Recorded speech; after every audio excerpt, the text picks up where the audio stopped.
I don't even know why. I had better things to do on my Saturday.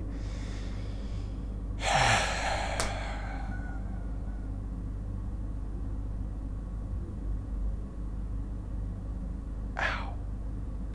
Okay, so I went to the movies this weekend looking for something to watch, and the Lego Movie 2, the second part, came out, and I was like, perfect. You know, it'd be nice if I knew what I was gonna say.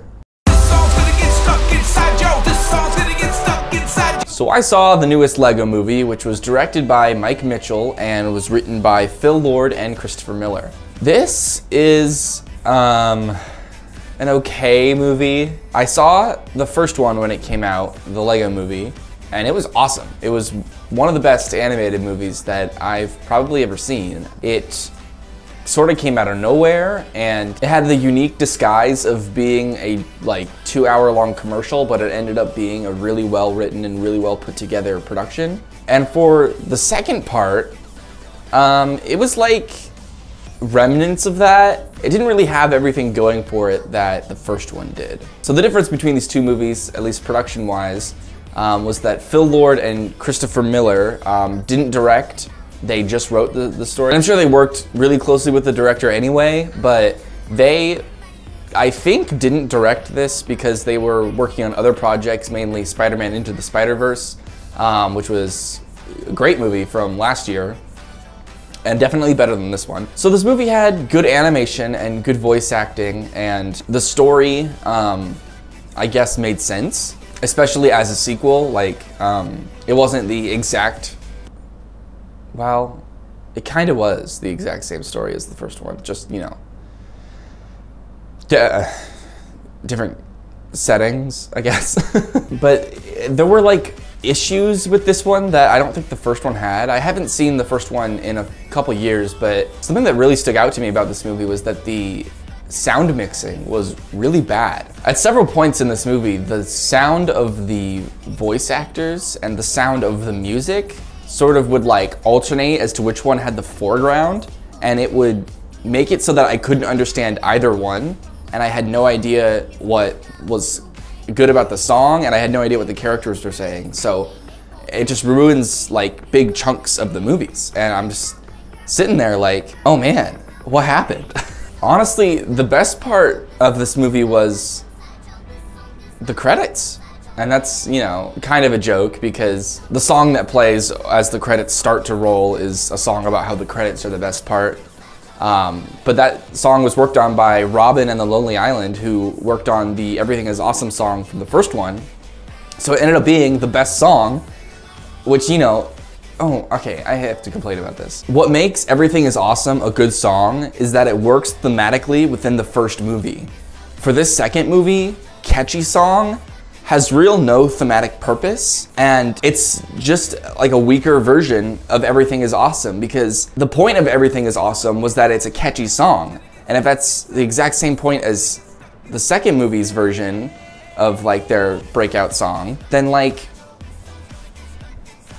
why not also make it thematically important like you did for the first movie? I guess what I'm trying to say is that the song that appears in the second one could have appeared in the first one too. It had nothing that defined it as a song for the second movie. And what really sucks about the second Lego Movie compared to the first one is that from the first 5 minutes, you know exactly what the story is gonna be. Like any semblance of, you know, drawing my attention is just thrown out the window when I know exactly what's gonna happen after the first 5 minutes. Like, at least for the first one, I had no idea that it was gonna involve like real people. And I thought, you know, like the Craggle stuff, like the crazy glue lid and everything was just sort of like a cute nod to the real world. But then it ended up being about the real world, and I was like, oh my God, what a great message. And then this one, once you already have that, this one is just like, oh, okay, so he has a younger sister now. So, I mean, this one had issues, but it wasn't like bad. It's not a bad movie. But what really doesn't work about these new installments of the Lego movies, I haven't seen the Lego Ninjago movie or the Lego Batman movie, which maybe I should see those, maybe they're different, but what makes the Lego movie good is that it sort of serves as a novelty. It's a movie that can stand on its own and really only works if it stands on its own. The second version is just a husk of the first version. When you make sequels to a movie like the Lego Movie, all you're really doing is weakening the quality of the first installment. Because at this point, they don't really feel like their own thing. They just feel like ripoffs of like Toy Story or something. So yeah, the Lego Movie 2, I don't know. I don't know if you'll like it if you liked the first one. You probably won't like it if you didn't like the first one, but I don't know anybody who didn't like the first Lego Movie. So yeah, this ended up being a shorter video than I sort of thought it was gonna be. So let's tack on another movie I saw, which was worse than the Lego Movie 2. And something else that I saw recently was Velvet Buzzsaw on Netflix. I don't even know who directed it. Hold on. So it was written and directed by Dan Gilroy, and it stars Jake Gyllenhaal, other people, Toni Collette, John Malkovich, and you know, other people. And I was excited for this. It looked like it had the potential to be a cool Netflix original, which, you know, nowadays isn't really saying a lot, but like, you know, ask me back in 2013 and I would have been like, oh my God, Netflix originals? No, but this one also fails in that it doesn't really know what it is. Like, the tone of this movie is so inconsistent. At times, it's trying to be a farce or like a comedy, and at other times, it's trying to be like edgy satire, and then sometimes it's trying to be like a horror movie. And when it doesn't commit to like, you know, maybe not one thing, but like specific things, then it just sort of gets all jumbled and is like a huge mess. And like, I don't really care about what's going on. And it was really boring. The performances were, I guess, fine. The actors looked like they were having fun with what they were doing because it, you know, it's kind of a ridiculous screenplay, so I'm sure that they, you know, wanted to have some fun doing it. You know, nothing was outstanding. You have some amazing actors in this, and like none of them really were incredibly strong. And I think that's more to do with like the writing. It didn't really give them very much character development or scenes for them to showcase their talents. And you would think, so Velvet Buzzsaw is basically about like art and how it is like attacking people, or like it's like this like cursed art or something. And you'd think that a movie about art would be presented in an overtly, especially if it's gonna be like a satire or something like that, you would think that it would be presented in an overtly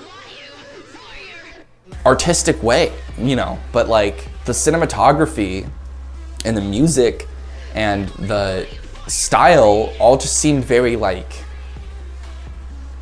okay. And then there was one character, the like assistant girl.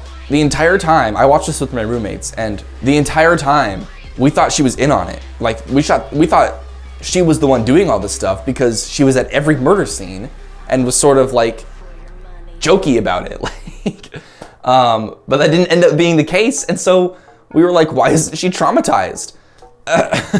She's witnessed like 4 murders back to back, and she's just like, ugh, another one. Ugh.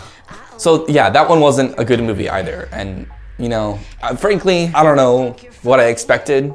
It looked like it had a cool name, and so I was like, you know, hopeful that it was gonna be good, and I had Jake Gyllenhaal in it, and you know me. So if you want to see my ratings for these 2 movies, go to my Instagram. They'll be on my Instagram story. I guess I'm excited for the Oscars, but like, I'm not. I can usually, you know, count on the Oscars at least nominating the best films of the year, and I am just so mad that Suspiria got snubbed. I'm just like, why would you do this? You had Luca last year, what changed?